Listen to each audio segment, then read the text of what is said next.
I'm going to start with logging in. Oops, I accidentally clicked the link. There we go. So you may have Clever or ClassLink. This can kind of vary how you're going to log in, so I'll just give a brief overview. If you're rostering with Clever or ClassLink and integrating to get those secure sign-ons, you may just see Forefront in your dashboard, and that's going to go ahead and get you logged in. If you're not one of those people, you can log in at app.forefront.education/login, and then you'll be prompted based on how your district is doing logins. A lot of times, if it's not Clever or ClassLink, it's going to be your Google OAuth, and you'll be prompted to log in with their quick troubleshoot. Make sure that you're using the correct Google login, make sure you're using the one from your school. Sometimes the defaults on those get messed up. If you have any issues, because I don't want to get too nitty-gritty on this since everyone's really varying how they're logging in, please do email support@forefront.education. We have a really great support crew and we'll get your issues resolved promptly. So please don't hesitate to reach out if you're stuck. All right, that being said, we are going to say that you are logged in, and I'm going to flip over here so that we are seeing Forefront. I'm impersonating a teacher's account, so this is going to be very similar to what you're seeing when you first log in. You might have some different programs. Forefront works for multiple subjects, multiple programs. A lot of the click paths are the same, so that's why we're just kind of looking at this demo account. All right, so first, most important thing, how to enter data. So entering data in Forefront is pretty user-friendly. You're 2 clicks away from entering data most of the time. All right, so I am impersonating a 2nd grade class. We're looking at math here. And let's say I want to put in data for the Fall Universal Screener, just using that as kind of my example. My first click is I'm going to go across the tabs at the top, click the part that I want, which is the Universal Screeners. Then you'll see I have these different parts, fall, mid-year, spring. In this case, I'm where I want to be, which is entering data for fall. I'm just going to click that assessment and I'm taken to the spreadsheet. Once I'm at the spreadsheet, I'm ready to input that data. So just kind of like a spreadsheet. Once I put that first piece of data in that first cell, I'm going to be prompted to enter a date. The reason that we want that date, I'll go more deeply into in the extended editions of Forefront after our intro. But basically, make that fairly accurate. It's going to be how we're showing that student growth. So I am going to put August 1st, that's today. And then I'm going to input the rest of my data. You'll notice I'm only prompted that first time to put the date. So putting in some fake data there. Use real data, that goes without saying. Okay, continuing on there. So one thing that you can see once I'm in one of these boxes is that we have the sidebar here on the right. And the sidebar has some different things. Depending what programs you're looking at might be slightly different. But some things that we can see here is I can see the actual text of the question. This is an interview question, so I can see what's being asked of the students. I can see standards alignments here. Standards alignments at the question level are a huge part of what makes Forefront so useful. Again, I'll talk a little bit more about that after the intro. This question has a rubric, so I can see that rubric here. I've got some next steps for support. These are specific to the Universal Screeners, as well as Bridges 3rd edition. If they're there, just make sure you check them out. There's some additional activities. Unfortunately, they're not configured for every assessment, but if they are, you should check those out for sure. Last one that I'm going to talk about that I really like is that ability to add notes to a question. So let's go to this question 1, the students thinking about 10s and 1s.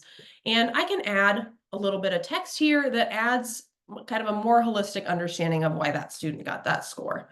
In this case, I'm just going to say mixed.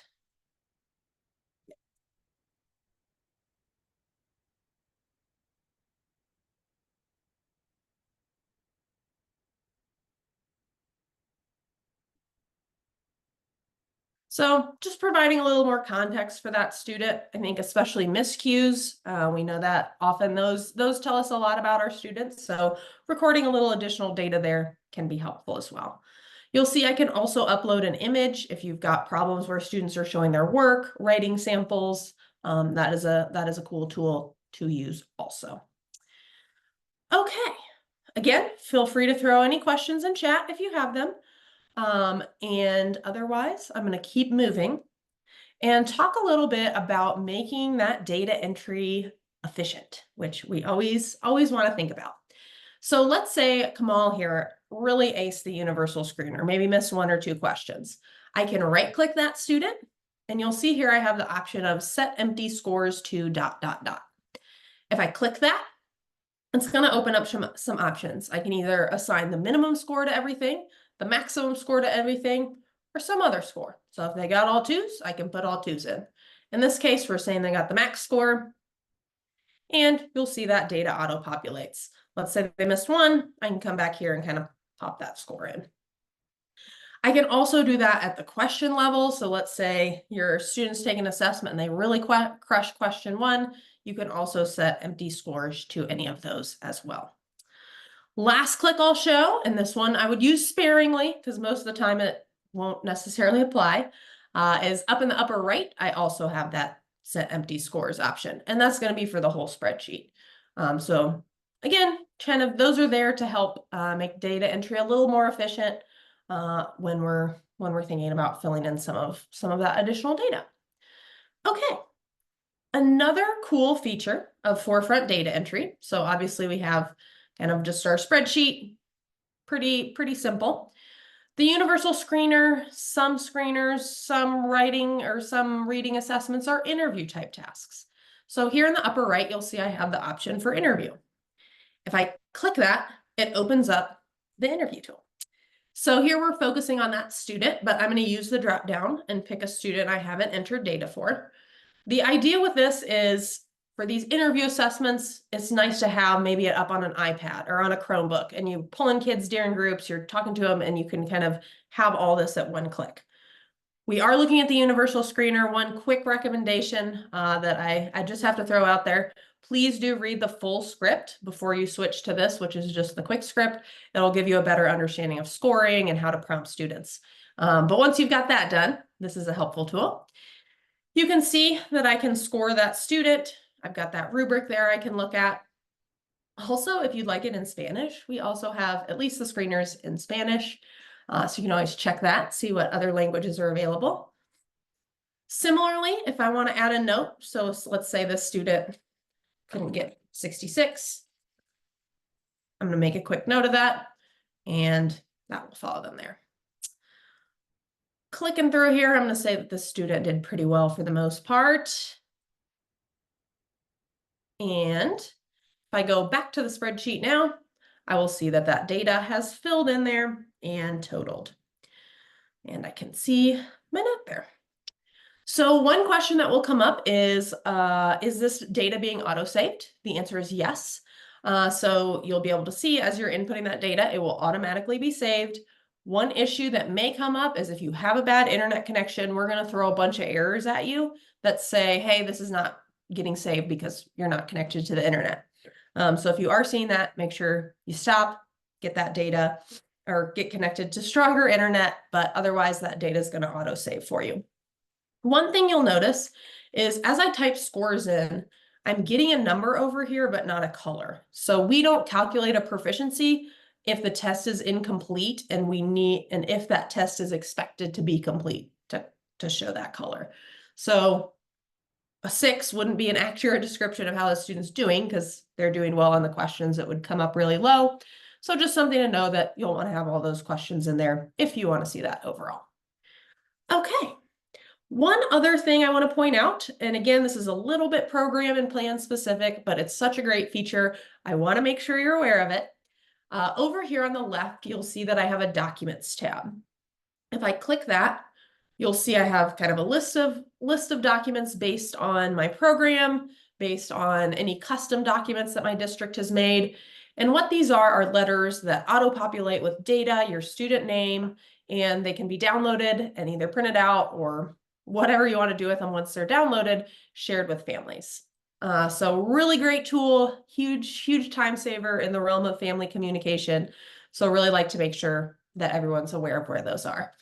You just pick the letter that you want to look at, click to download, and then you can download that. We've got some help docs and things around that, but just make sure that if your school is paying for that feature, you're taking advantage of it because it's pretty cool. Okay, so I'm going to go back and let's show that click path again. How do I get back to the spreadsheet?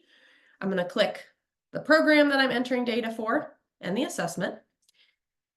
And I'm going to go ahead and do a quick autofill here of our max score, just so we can kind of see what that looks like.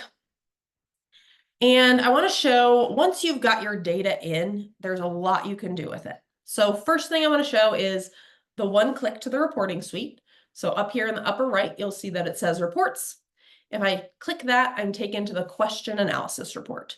What the question analysis report is a report that shows how your class did. Right now we're looking at your class on every question on the assessment. I like this report for guiding instruction because there's that layer of specificity of how the question was asked. And for pre-configured programs, I can click that question on the bottom and actually see what that question is. So can start understanding kind of where students might need some additional support. If I want to see who those students are, I can click down here and see on the table that number 4, numeral ID, got some kids that I need to touch base with there.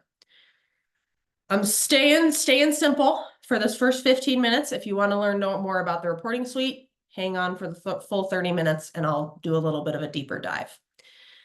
I am going to go back, and I am also going to go back to our overview page. So the overview page is a place to get kind of a feel of how your students are doing overall.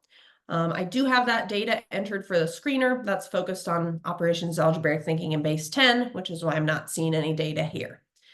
Overview pages can look different by the district. Usually we're looking at the domain, so kind of a higher level of whatever standard system you're using. Here we're looking at Common Core. There might also be state standards that we're looking at.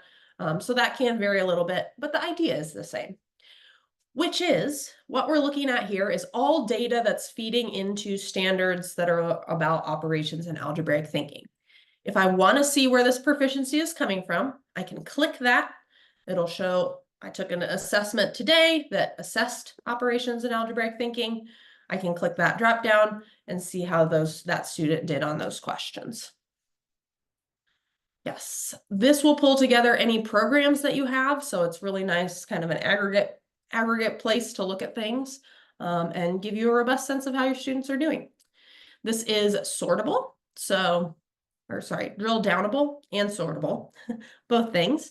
So under those domains, we have either clusters or substandards. I can dig a little deeper, get more specific. Right now I have one data point, one assessment, so it's not as specific as it could be, but that's okay. And I can sort things. All right. Two last things for the intro. I'll try to go a little faster here. One thing that's nice about Forefront is if you use it year over year, data will follow students. So instead of it kind of being siloed to the classroom, I can start to understand my students before I've even given an assessment. So when I was a 2nd grade teacher, I'd go back, see how students are doing on those 1st grade standards. Worth noting, and what we're seeing here is oftentimes early assessments in the year do assess previous year's standards. So some of that is filling in here. But I can see for students who had data input last year, I can dig a little deeper, understand their learning. So really cool, especially as you use it for more years, you can see like K to 5 on a kid, which is just really cool to see that growth. Last thing in our intro session here, before I transition, go a little deeper, is one of the tools that I really liked in Forefront. It's been here since the beginning, and that's the idea of the student wheel. So I'm gonna pick a student here. And what this is the overview page focused on a student and kind of spread out. So we can see this entering is the domains, clusters, standards. We're getting more specific as we go out. As we get more data in, this becomes a really holistic picture of how the student is doing on these standards. So cool place to come with families when we're looking at student growth with families. If we have a student of concern, this is a nice place to dig in. All right, I said that if you had other things you could do, you can go do them. So if you just need that very, very brief getting started, let's show one more time that click path. Let's say you're switching subjects. If I'm entering an ELA assessment, I switch here, go to that assessment, click in.